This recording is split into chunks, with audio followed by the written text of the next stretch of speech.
শক্তিকে বড় করো। মানুষ যা কল্পনা করতে পারে মানুষ তা করে দেখাতে পারে। মানুষের কাছে অসাধ্য কিছু নাই মৃত্যু ছাড়া, অ্যাকসেপ্ট ডেথ। মৃত্যু ছাড়া মানুষ সবকিছুকে জয় করতে পারে। মৃত্যু ছাড়া যে কোনো অসাধ্যকে সাধন করার ক্ষমতা। যারা জগৎটাকে এনলাইটেন করবে, যারা এনলাইটেন করবে, যারা সত্যের বীর সেনানী হয়ে দাঁড়াবে, যারা সত্যের পক্ষে কথা বলবে, যারা জালিমের মসনদকে ভেঙে খান খান করে দেবে, এরকম হওয়ার দরকার আছে না নাই? এরকম ভালো মানুষ আমরা হতে চাই কি চাই না? মানুষকে যত্ন নিলে মানুষ যে কত ভালো হয় আপনি কল্পনাও করতে পারবেন না। এই যে আপনাদের যশোরে যে ভালো ছেলেগুলো আছে, যে ভালো তরুণগুলো আছে, যে যুবকগুলো আছে, যে ভালো আলেমরা আছে, ভালো নেতারা আছে, সবাই যদি তাদের মতো হতো পুরো যশোরটা একটা জান্নাতের টুকরা হয়ে যেত। আওয়াজ করে বলেন ঠিক কিনা? মানুষকে নার্চারিং করলে, মানুষকে পলিশ করলে, মানুষকে গ্রুমিং করলে, মানুষকে সঠিক তারবিয়া দিলে মানুষ অনন্য হয়ে ওঠে। প্রতিটি মানুষ অনন্য। আমি অনন্য, আপনি অনন্য, আমরা সবাই অনন্য। সুবহানাল্লাহ বলেন। মানুষকে আল্লাহ তাআলা দিয়েছেন অসীম ক্ষমতা, অসীম ক্ষমতা। সুবহানাল্লাহ। একটা মানুষ পারেন এমন কিছু নাই, একটা মানুষ পারেন এমন কিছু নাই।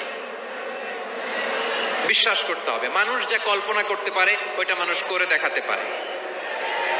যশোরের ভাইয়ের, আই রিপিট, আমি আবারও বলছি, এই চিল্লাচিল্লি করলে আমার এই গুরুত্বপূর্ণ কথা তোমরা মিস করবা, মিস করবা। কপাল পড়া হয়ও না, আওয়াজ করে কপাল পড়া হবে না। আমার দিকে তাকাও। মানুষ, মানুষ যা কল্পনা করতে পারে সেটা মানুষ করে দেখাতে পারে। তুমি তোমার কল্পনার রাজ্যকে সাজাও, তোমাকে হারাতে পারে এমন কোন শক্তি আল্লাহর জমিনে নাই। তোমার কি শক্তি, কি সম্ভাবনা তুমি জানোই না মিয়া। তুমি এদিকে তাকাও কেন? তোমার রাস্তা তো ওই দূরে। তুমি কোথায় যাবে, আল্লাহ তোমার টেনে কোথায় নিয়ে যাবে তুমি কিছুই জানো না। Plan big, dream big. কল্পনার শক্তিকে বড় করো। মানুষ যা কল্পনা করতে পারে মানুষ তা করে দেখাতে পারে। মানুষের কাছে অসাধ্য কিছু নাই মৃত্যু ছাড়া, অ্যাকসেপ্ট ডেথ। মৃত্যু ছাড়া মানুষ সবকিছুকে জয় করতে পারে। মৃত্যু ছাড়া যে কোনো অসাধ্যকে সাধন করার ক্ষমতা মানুষকে দিয়ে দিয়েছে কে? হারার জন্য তোমার জন্মই হয় নাই, তোমার জন্ম হয়েছে জিতার জন্য, বিজয়ের জন্য তোমার জন্ম। মানুষের শুরুটাই হয় বিজয় দিয়ে। যশোর, আওয়াজ করে বলো, মানুষের শুরু হয় কি দিয়ে? আমরা যখন আমার পিতার পৃষ্ঠদেশে ছিলাম, পিতার পৃষ্ঠদেশ থেকে শুক্রাণু যখন মায়ের গর্ভদেশে যেয়ে পড়ে, কতটা শুক্রাণু ভ্রমণ শুরু করে জানো? 20 কোটি শুক্রাণু। একবার সিমেন আউট হলে সেখানে 20 কোটি শুক্রাণু থাকে, ভ্রমণ শুরু করে। ওই 20 কোটি শুক্রাণুর মধ্যে থেকে তুমি আমি আজকে এক বিকশিত শুক্রাণু মানব রূপে পৃথিবীতে এসেছি। সুবহানাল্লাহ। ওই 20 কোটি শুক্রাণুর প্রতিযোগিতায় সবাইরে পেছনে ফেলে সেদিন আমি সফল হয়েছিলাম, সেদিন আমি বিজয়ী হয়েছিলাম। সেদিন আমি এত ছোট ছিলাম মাইক্রোস্কোপ দিয়েও আমার অস্তিত্ব টের পাওয়া যায় না। আমি এত তুচ্ছ ছিলাম, নগণ্য ছিলাম। আমার কান ছিল না, আমার চোখ ছিল না, আমার হাত ছিল না, আমার জন্য রিকমেন্ডেশন করার মতো মামু ছিল না, খালা ছিল না, কেউ ছিল না। তারপরেও ওই প্রতিযোগিতায়, ওই কম্পিটিশনে যখন আমারে কেউ হারাতে পারে নাই, আল্লাহর জমিনেও আমারে কেউ হারাতে পারে না। হারার জন্য তোমার জন্মই হয় নাই, তুমি আসছোই জিতার জন্য। সুবহানাল্লাহ। বিশ্বনবী বলেন, আন্নাসু মাআদিন কামাআদিনি যাহাবি ওয়াল ফিদ্দা খিয়ারুহুম ফিল জাহিলিয়াতি খিয়ারুহুম ফিল ইসলাম। Peoples are like mines of gold and silver. সোনার খনি, রূপার খনি, এর চেয়ে বড় খনি হচ্ছে এই মানব সম্পদের খনি। আওয়াজ করে বলেন আল্লাহু আকবার। আল্লাহ তাআলা এই সম্পদ আমাদেরকে দিয়েছে। বিশ্বনবী বলেন, মানুষ হচ্ছে খনির মতো। খিয়ারুহুম ফিল জাহিলিয়াতি খিয়ারুহুম ফিল ইসলাম। জাহিলি যুগে যারা সেরা, ইসলামেও তারা সেরা। ইদা ফাকুহু, যদি তারা বুঝবান হয় তাহলে তাদেরকে সেরা বানায় দিবে কে? তাহলে মানুষের চেয়ে সেরা কেউ হতে পারে? মানুষের চেয়ে অনন্য কেউ হতে পারে? মানুষকে কেউ হারাতে পারে? আওয়াজ করে বলো, তোমাকে কেউ হারাতে পারবে? এই সাহস জাগছে আজকের আলোচনা থেকে। আমি তুমি অনন্য, আমাকে তোমাকে হারায় দেওয়া এত সহজ না, ঠিক কি না? একটা কথা জীবনের সাথে সেট করে নিতে হবে, আমি জিতি নয় শিখি, আমি কখনো হারি না। জীবনের সাথে সেট করে নাও, জেনজি অফ জেসর, আমি কখনো হারি না, আমি হয় জিতি নয় শিখি। চিল্লায় বলো ঠিক কি না? আমি কখনো হারি না, আমার হারানো এত সোজা না। কি সাহস জাগছে? বুকে সাহস জাগছে? তাকবীর পড়ো, লিল্লাহে তাকবীর। তাহলে বিশ্বনবী বলেন নাসু মাআদিন, মানুষ হচ্ছে খনি। এই ধাক্কা ধাক্কি আমি জানি এগুলো ভালোবাসার ধাক্কা ধাক্কি, এজন্য আমি সহ্য করে নেই। এগুলো যে ভালোবাসার ধাক্কা ধাক্কি এটা আমরা বুঝি। পৃথিবীর কোন আইন, সিকিউরিটি প্রটোকল দিয়ে এটারে মানানো যাবে না, কারণ এটা তো ভালোবাসা, লাভ। লাভ কোন আইন কানুন দিয়ে বাধা যায় না, মানানো যায় না, ঠিক কিনা বলো?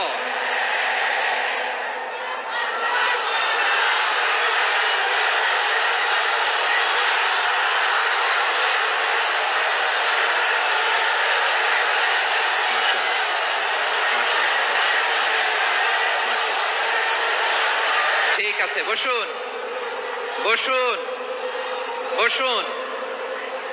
আল নাসু মাআদিন, মানুষ হচ্ছে খনি, এই খনির যত্ন নিতে হবে। আমার মা বাবা যারা এসেছেন, আপনার ছেলে মেয়ের যত্ন নেন। আপনার ছেলের মধ্যে যে কি পটেনশিয়াল আপনি জানেন না। আপনার এই ছোট্ট অবুজ ছেলেটাই আগামী দিনের শায়েখ আহমদুল্লাহ হবে। আপনার হেফজখানায় পড়া ওই ছোট্ট ছেলেটাই আগামী দিনের আল্লামা মামুনুল হক হবে। আপনার ওই ছেলেটা আমির হামজা হবে, আব্দুল হাই সাইফুল্লাহ হবে। এভাবে বড় বড় আলেম হবে, তারা যুগশ্রেষ্ঠ আলেম হবে। সেই একদিন এই বাংলাদেশের পার্লামেন্টে যে বক্তব্য দিয়ে যশোরের পক্ষে কথা বলবে। আপনি জানেন না, কাউকে ছোট করবেন না আপনি, ওর কনফিডেন্স আপনি কমাবেন না, আপনি কমাতে পারেন না।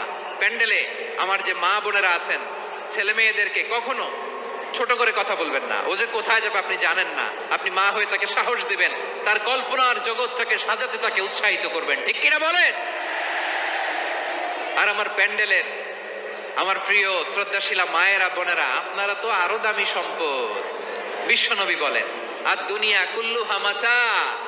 আল্লাহ আল্লাহ আল্লাহ, বিশ্বনবীর কথার ওজন দেখেন। আর দুনিয়া কুল্লু হামাচা ওয়া খায়রু মাতাঈদ দুনিয়াল মারআতুস সালিহা। বিশ্বনবী বলেন দুনিয়ায় যা দেখো সব আল্লাহর দেওয়া অ্যাসেট, মানে সম্পদ। আর এত অ্যাসেটের ভিড়ে সবচেয়ে শ্রেষ্ঠ সম্পদ হচ্ছে নেককার নারী। সুবহানাল্লাহ। ভাইয়েরা বোনের সাথে খারাপ আচরণ করো না, সন্তান মায়ের সাথে খারাপ আচরণ করো না। আমাদের মায়েরা আমাদের asset, they are our priceless asset. কারণ এই মায়েদের পেটে এসেছে আল্লাহর ওলিরা, এই মায়েদের পেটে এসেছে খান জাহান আলী, এই মায়ের পেটে এসেছে শাহজালাল ইয়ামানি, এই মায়ের পেটে এসেছে আল্লাহর সব নবীরা। নাকি নবীরা আকাশ থেকে ধপ করে জমিনে নেমে আসছে? মায়ের পেটে আসছে। এই মায়ের পেটগুলো খনি। আমার সম্মানিতা মায়েরা বোনেরা, নিজেকে ইসলাম দিয়ে সাজান, নিজেকে ইসলাম দিয়ে সাজান, নিজেকে পবিত্র রাখুন, নিজের আব্রু ইমান ইজ্জতের হেফাজত করুন, কোরআন পড়ুন, সুন্নাহ পড়ুন। আপনি জানেন না আপনার গর্ভে কে আসছে, কোন ক্ষণজন্মা পুরুষকে আল্লাহ তাআলা আপনার গর্ভে পাঠাবে আপনি জানেন না।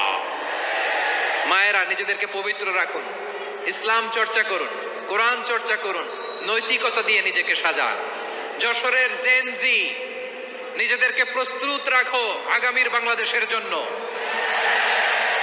নৈতিকতা, মোরালিটি, ভ্যালিউজ দিয়ে নিজেকে সাজাও, ইসলাম দিয়ে নিজেকে সাজাও।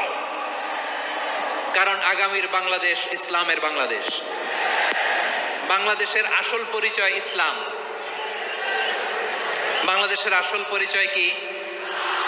সবাই বলে না। বাংলাদেশের আসল পরিচয় কি? এই ইসলাম নিয়ে আমরা সংসদ ভবন সাজাবো, রাজি আছি না নাই? শেকড় ভুলে যাওয়া যাবে না। আমরা ধাপে ধাপে শারিয়া আইনের দিকে যাব ইনশাআল্লাহ, কিন্তু জঙ্গিবাদ দিয়ে নয়, কট্টর পন্থা দিয়ে নয়। আমরা ইন্টেলেকচুয়ালি গ্রাজুয়ালি ধাপে ধাপে শরিয়া আইনের দিকে মুভ করব ইনশাআল্লাহ। বলো লিল্লাহি তাকবীর। এদেশের আসল পরিচয় সবাই বলে না, আওয়াজ করে, এদেশের আসল পরিচয়। এদেশে আজান শুনে সূর্য ওঠে শহর গ্রামে, এদেশে আজান শুনে সূর্য ডোবে সন্ধ্যা নামে, এদেশে সকল কাজে সবাই বলে বিসমিল্লাহ, এদেশে ভালো কিছু দেখে শুনে হাসি মুখে সবাই বলে মাশা আল্লাহ। সুবহানাল্লাহ সুবহানাল্লাহ সুবহানাল্লাহ সুবহানাল্লাহ সুবহানাল্লাহ সুবহানাল্লাহ সুবহানাল্লাহ সুবহানাল্লাহ। ও নবীন তরুণ তোমার কিসের এত ভয়, জেনে রেখো বাংলাদেশের আসল পরিচয়। বাংলাদেশের আসল পরিচয় ইসলাম। আওয়াজ তুলে বলো, আসল পরিচয় কি? এদেশে পরস্পরে দেখা হলে দেয় সালাম, এদেশে আমজনতার হৃদয় জুড়ে পাক্কা আলাম। ঠিক কি না? এদেশে বিপদ এলে সর্বজনে সর্বক্ষণে দোয়া পড়ে ইন্না লিল্লাহ সুবহানাল্লাহ সুবহানাল্লাহ সুবহানাল্লাহ সুবহানাল্লাহ। এদেশে আজান শুনে সূর্য ওঠে শহর গ্রামে, এদেশে আজান শুনে সূর্য ডোবে সন্ধ্যা নামে, এদেশে সকল কাজে সবাই বলে বিসমিল্লাহ, এদেশে ভালো কিছু দেখে শুনে হাসি মুখে সবাই বলে মাশা আল্লাহ। সুবহানাল্লাহ, আওয়াজ করে সুবহানাল্লাহ সুবহানাল্লাহ সুবহানাল্লাহ সুবহানাল্লাহ। সবাই একসাথে সুবহানাল্লাহ সুবহানাল্লাহ সুবহানাল্লাহ সুবহানাল্লাহ। এদেশের আসল পরিচয় কি? আওয়াজ করে বলতে ভয় লাগে। এদেশের আসল পরিচয় কি? ইসলাম দিয়ে আমাদের সংসদ ভবন চলুক, আমরা চাই কি চাই না? বঙ্গভবনে লা ইলাহা ইল্লাল্লাহর পতাকা উড়ুক, আমরা চাই কি চাই না? প্রতিটি জেলা অফিসে, ডিসি অফিসে লা ইলাহার পতাকা ঝুলুক, আমরা চাই কি চাই না? কারা কারা চাই হাত তুলে আল্লাহরে দেখায়।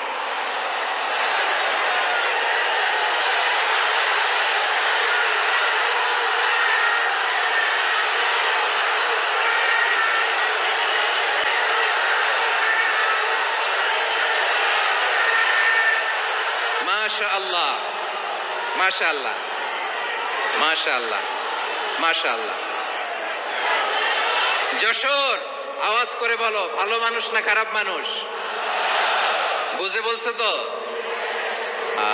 মানুষ ভালো হলে যে কত ভালো। এই মানুষকে যত্ন নিলে, মানুষকে মানুষ বানালে যে সে কি হতে পারে শুনবা? হ্যাঁ, নাকি মোনাজাত দিয়ে দিব? শুনবা? তাহলে থামতে হবে। থামো, আমি যখন বলবো থামো থামো, তাকবীরের সময় দিলে তাকবীর। থামো থামো। মানুষকে যত্ন নিলে, এই এদিকে এদিকে, ড্রোন নামায় ফেলো। হয়েছে, ড্রোনের ফুটেজ হয়ে গেছে, এবার ড্রোন নামায় ফেলো। আমার দিকে তাকাও। মানুষকে, তোমরা এদিক সেদিক তাকালে তো গুরুত্বপূর্ণ পয়েন্ট মিস হয়ে যাবে। এদিকে এদিকে, হ্যাঁ মাস ঠিক আছে, এদিকে। মানুষকে যত্ন নিলে মানুষের মধ্যে যারা কি পটেনশিয়াল রেখেছে। আমি জাপানের দুইটা উদাহরণ দেই। জাপানের, এই এই এভাবে এভাবে হবে,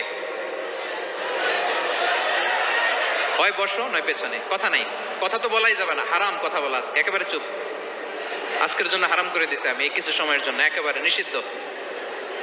জাপানের দুইটা উদাহরণ দেই, খেয়াল করে একটু শুনেন, বুঝবেন। আল্লাহ, 2022 সালে জাপানের সাথে জার্মানির খেলা, ফিফা ওয়ার্ল্ড কাপ 2022। এক পক্ষে জাপান, আরেক পক্ষে কোন দেশ? কথা শোনে নাই। এক পক্ষে কোন দেশ, আরেক পক্ষে সবাই। এক পক্ষে আরেক পক্ষে। ওই খেলায় জিতেছিল জাপান, জিতেছিল 22 সালের এই ফিফা ওয়ার্ল্ড কাপে। জাপান ফুটবল খেলায় জিতে, as a part of their celebration তারা খেলার পরে পুরো স্টেডিয়ামটারে ক্লিন করে। The fan base of Japan, lakh lakh মানুষ খেলা দেখতে যায়, তো এত ডাস্টবিনও তো নাই। তো যারা ডাস্টবিনে জায়গা পায় নাই, তারা এই যে চকলেটের প্যাকেট, পানির বোতল, চিপসের প্যাকেট তারা এদিকে সেদিকে রেখে দিয়েছে। জাপানের ভক্তরা, জাপানের ফলোয়াররা as a part of their celebration তারা খেলার পরে পুরো স্টেডিয়ামের সব ময়লা আবর্জনা ক্লিন করে তারপরে বিদায় নিয়েছে। তাদেরকে কি ক্লিন করার দায়িত্ব দেওয়া হয়েছিল? এই যশোর, জাপানের যে ছেলেরা খেলা দেখতে গেছিল ওদেরকে কি ক্লিন করার দায়িত্ব দিছিল? তারা কি স্টেডিয়ামের পরিচ্ছন্নতা কর্মী? তাদের আকল, তাদের সিক্স সেন্স তাদেরকে বলেছে ছোটবেলা থেকে জাপান গভর্নমেন্ট ওদেরকে এত পরিচ্ছন্নতা শেখায়, ক্লিনলিনেস অ্যাওয়ারনেস ক্যাম্পেইন করায়। ক্লাসে আমি দেখেছি, ক্লাসে নিজের বেঞ্চ নিজে মুছে, ক্লাসের মাঝখানে একটা সময় দেয়, নিজের টেবিল নিজে মুছে, নিজের ক্লাসরুমটা নিজে পরিষ্কার করে, রাস্তাঘাটে একটা ধুলা নাই, ময়লা নাই, একটা টিস্যু নাই। খেলার পরে গোটা বিশ্বকে তাক লাগিয়ে দিয়েছে। জাপানের ফ্যানরা সবার রেখে যাওয়া গার্বেজ, টিস্যু, বোতল পরিষ্কার করে তারপরে স্টেডিয়াম থেকে বিদায় নিয়েছে। আমরা কেন এমন হইতে পারলাম না? আমরা কেন এমন হইতে পারলাম না? জাপানের যারা এগুলো করছে ওদের 3টা করে চোখ না? চোখ তো 3টা, জাপানো লাগো, জাপানো লাগো, হাত তো 4টা, কান তো 6টা। হ্যাঁ, নাকি আমার মতো 2 হাত 2 কানওয়ালা মানুষ?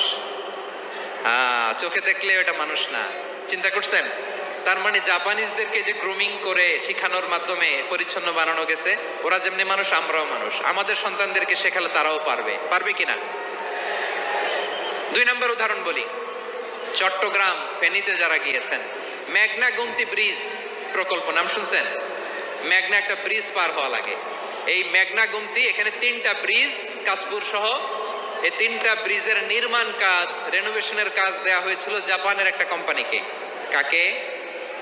জাপানের কোম্পানির নির্মাণ শেষে 738 কোটি টাকা বেঁচে গেছিল, এটা গভর্নমেন্টের হাতে দিয়ে তারা বিদায় নিয়েছে।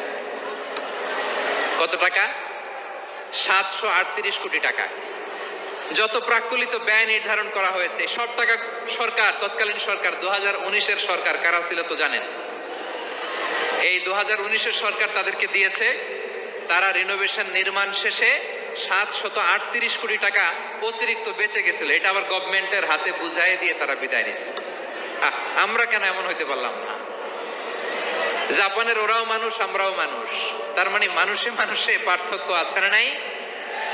আচ্ছা, জাপানের 2টা উদাহরণ দিলাম, এবার আমার দেশের 2টা উদাহরণ দিব না?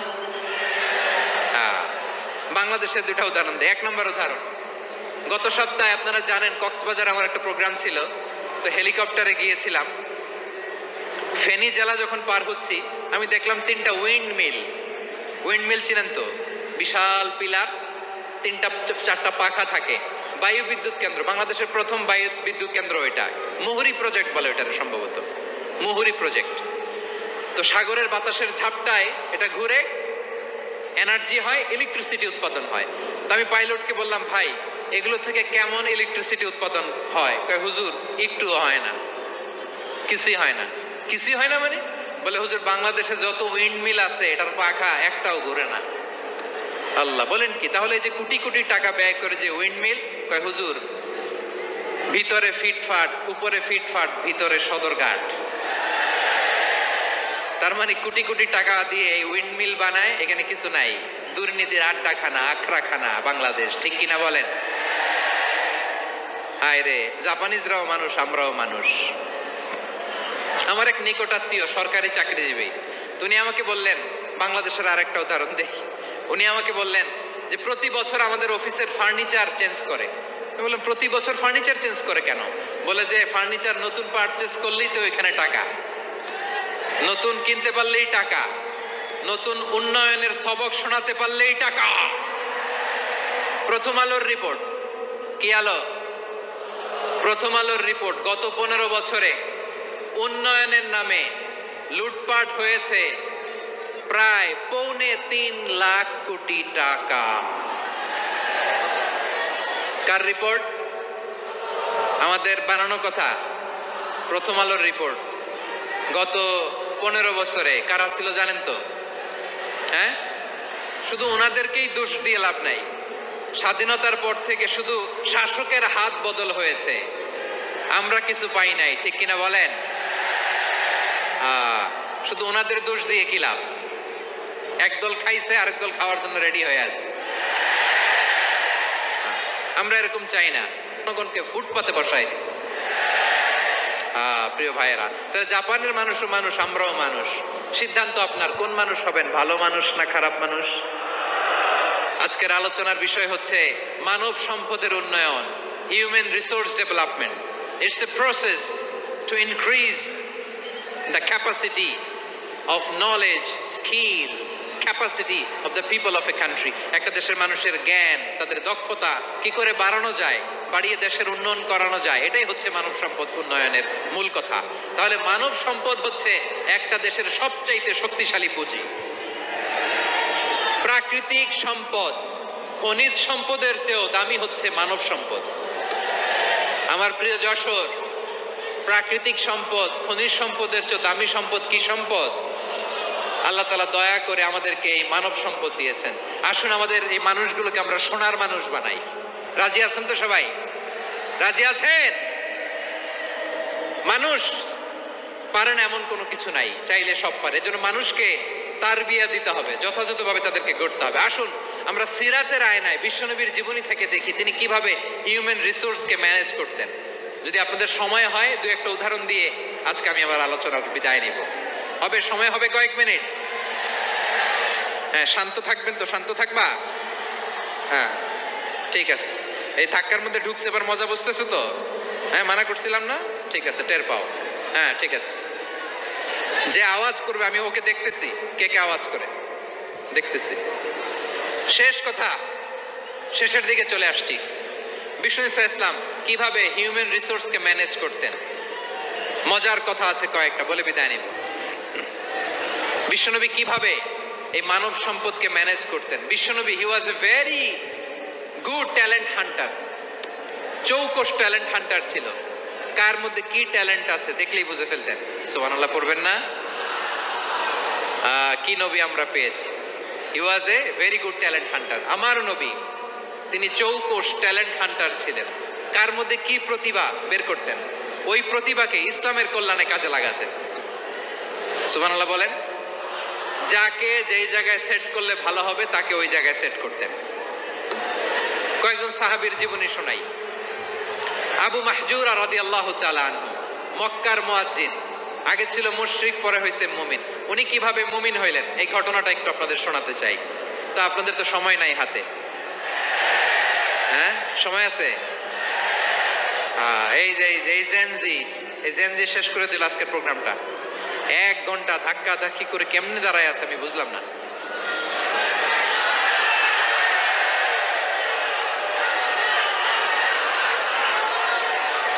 না না, তাকবির না, তাকবির না, চুপ করতে হবে। What I need, you stop. Just shut up. চুপ। হ্যাঁ, ঠিক আছে, এভাবে। আবু মাহজুরা রাদিয়াল্লাহু তাআলা কিভাবে মুসলিম হলেন আওয়াজ করে শুনেন। হুনাইনের যুদ্ধ, 8ম হিজরি। বিষ্ণু ইসলাম হুনাইনের যুদ্ধ শেষে ফিরতেছেন। পথিমধ্যে বেলাল রাদিয়াল্লাহু তাআলা, এই যে আবার কথা, আই রে আল্লাহ রে, এখানে ধাক্কা ধাক্কি কেন? চলে যাও, পেছনে যাও, যাও পেছনে যাও। কি আজীব তামাশা! যেখানে যায় এখানে ধাক্কা ধাক্কি, মারামারি, গায়ের উপরে, কাঁধের উপরে, শাউটিং। অনেক গুরুত্বপূর্ণ কথা পয়েন্ট করে নিয়ে আসে যে বলবো, এই শাউট করার কারণে প্রোগ্রামটাই নষ্ট করে দেয়। আসছে আমার ভালোবাসা দেখাইতে, প্রোগ্রামটাই শেষ করে দিয়ে চলে যায়। স্টপ। আবার কথা বল, স্টপ। হুনাইনের যুদ্ধে 8ম হিজরি। কত হিজরি? সবাই বলেন না একটু, কত হিজরি? 8ম হিজরিতে হুনাইনের যুদ্ধে রাসূল সাল্লাল্লাহু আলাইহি ওয়াসাল্লাম ফিরে আসতেছেন মদিনায়। পথিমধ্যে বেলাল রাদিয়াল্লাহু তাআলা আনহু আযান দিচ্ছেন। কি দিচ্ছেন? তো পাশে ছিল মুশরিকদের একটা পল্লী। কিছু মুশরিক তরুণ, কিছু অমুসলিম কিশোর, তারা আযানকে ব্যঙ্গ করতেছে। আমাদের বাংলায় মুখ ভেঙ্গানো বলে আর কি। বেলাল রাদিয়াল্লাহু তাআলা আনহু আযান দিচ্ছেন, ওই বাচ্চাগুলো মুশরিক, তো ওরা আযানকে ব্যঙ্গ করতেছে। বিকৃতি করে ওরাও আজান দিচ্ছে। উদ্দেশ্য হচ্ছে আজানকে নিয়ে ঠাট্টা করা। উদ্দেশ্য কি? ঠাট্টা করা। ব্যাপারটা মনে কষ্ট পাওয়ার মতো ব্যাপার না? কিন্তু বিশ্বনবী ওইখানে দেখেন কি খুঁজলেন। বিশ্বনবী খেয়াল করলেন অমুসলিম কিশোরদের মধ্য থেকে একটা কিশোরের গলাটা বড় দরাজ গলা, কণ্ঠটা বড় সুন্দর।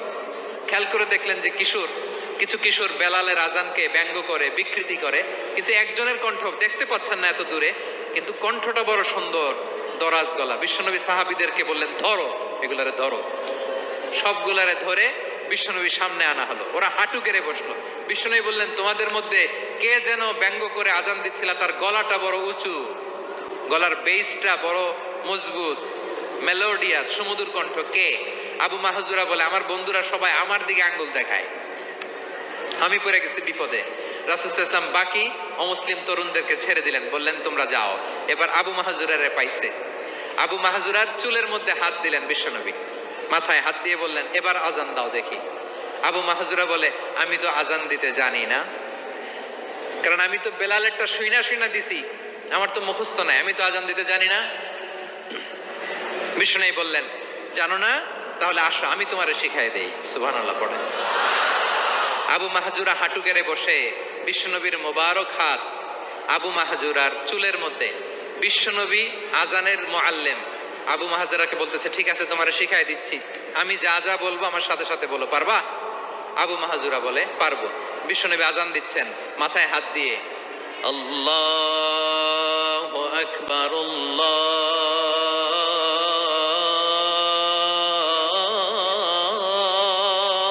আকবার।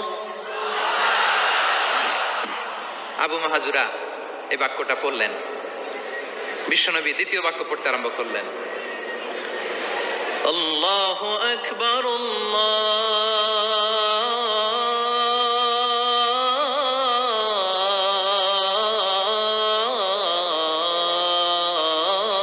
আল্লাহু আকবার। আবু মাহজুরা এই বাক্যটাও বললেন। বিশ্বনবী আবু মাহজুরার মাথার মধ্যে হাত দিয়ে তৃতীয় বাক্য বললেন, আশহাদু আল্লা ইলাহা ইল্লাল্লাহ।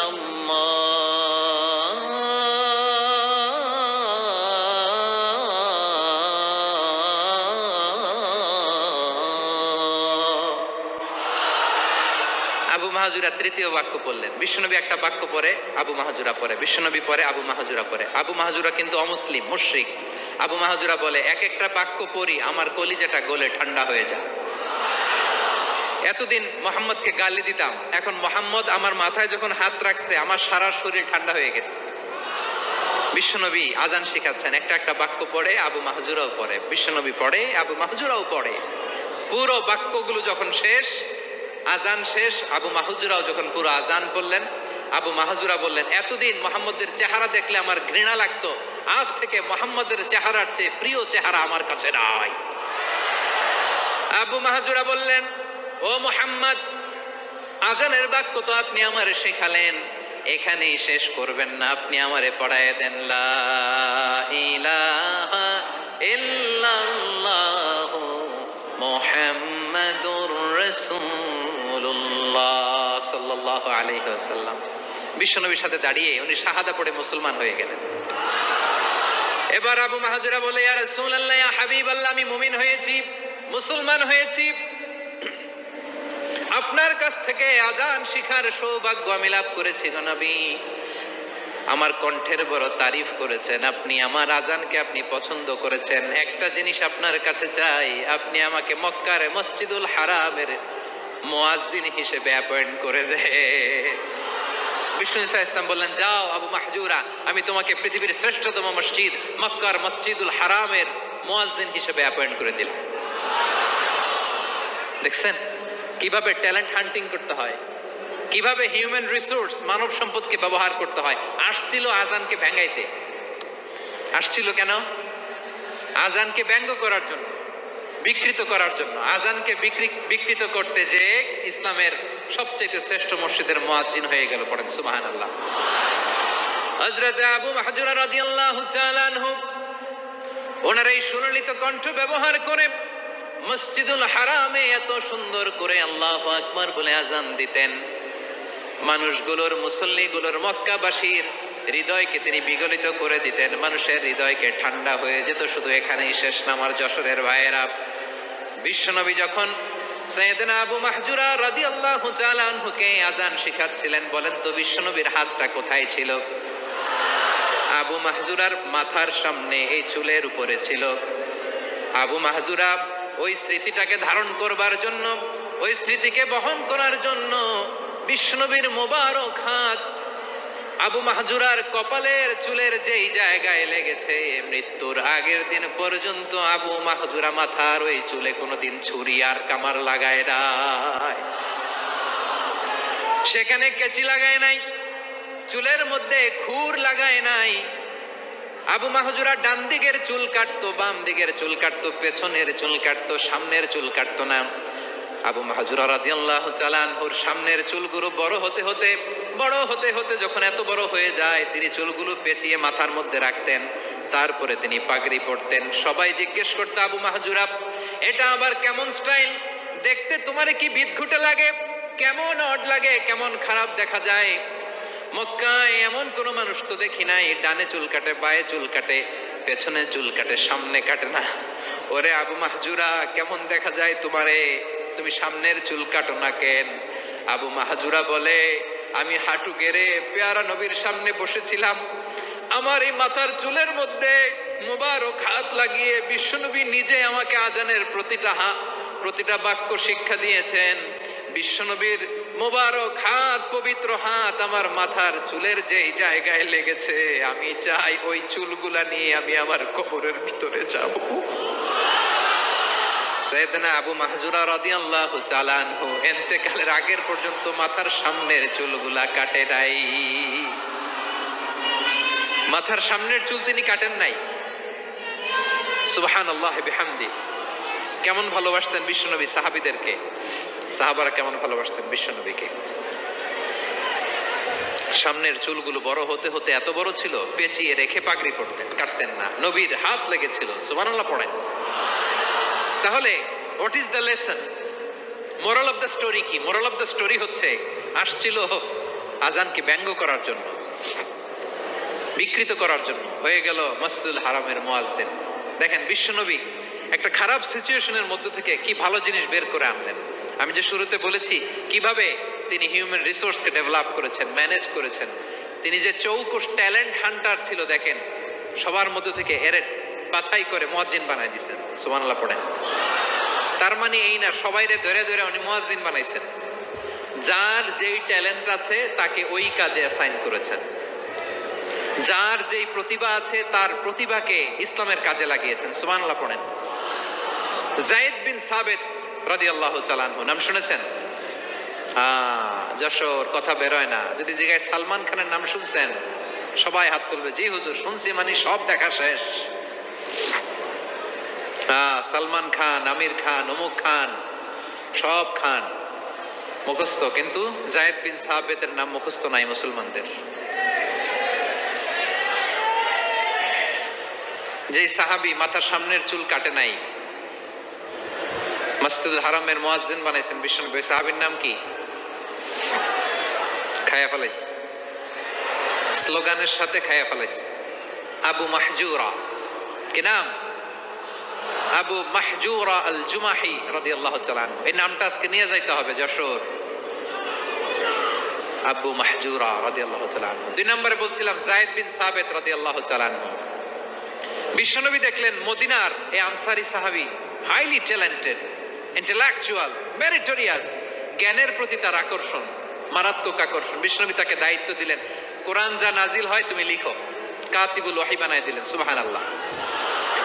যায়েদ বিন সাবিতরে আবার আজান শিখান নাই, কারণ তার মধ্যে বিশ্বনবী প্রতিভা দেখেছেন, একাডেমিক প্রতিভা। বিশ্বনবীর একাডেমিক প্রজেক্ট গুলো তিনি হ্যান্ডেল করতেন। যায়েদ বিন সাবিত ছিল বিশ্বনবীর ব্যক্তিগত সচিব। কি ছিল? ব্যক্তিগত সচিব। বোঝেন নাই? বিশ্বনবীর ব্যক্তিগত সচিব এবং দোভাষী। ইহুদিরা কিছু লিখে দিলে এটার অর্থ বিশ্বনবীরে বুঝায় দিতেন, আবার ইহুদিদের কাছে কিছু লিখতে হলে তিনি লিখে দিতেন। বিশ্বনবী একদিন বললেন, ইন্নী ওয়াল্লাহি মা আমানু ইয়াহুদা আলা কিতাব। ইহুদিরা যে চিঠি পাঠায় অর্থ তো বুঝি না, আরেক ইহুদি আইনে অর্থ করা লাগে। আবার ইহুদিদের কাছে কিছু লিখে পাঠাইতে চাইলে আমরা তো লিখতে পারি না, ইহুদিরে দিয়ে লেখা লাগে। ওরা যে পয়রা শোনায় লিখে দেয়, আমি ওদের বিশ্বাস করি না। আমার নিজের একজন লোক দরকার। বিশ্বনবী এই যায়েদ বিন সাবিতকে চুজ করলেন ল্যাঙ্গুয়েজের জন্য। উনি বললেন, যায়েদ, তোমার সফট স্কিলকে ডেভেলপ করতে হবে, তুমি হিব্রু ল্যাঙ্গুয়েজ শিখে ফেলো। যায়েদ বিন সাবিত বলল, বিশ্বনবীর মোটিভেশন আর ইন্সপিরেশন পেয়ে আমি 15 দিনে ইহুদিদের এই হিব্রু ল্যাঙ্গুয়েজ শিখে ফেললাম। শুধু শিখে ফেললাম না, হাত্তা হাদিকতু, even I became master in the language.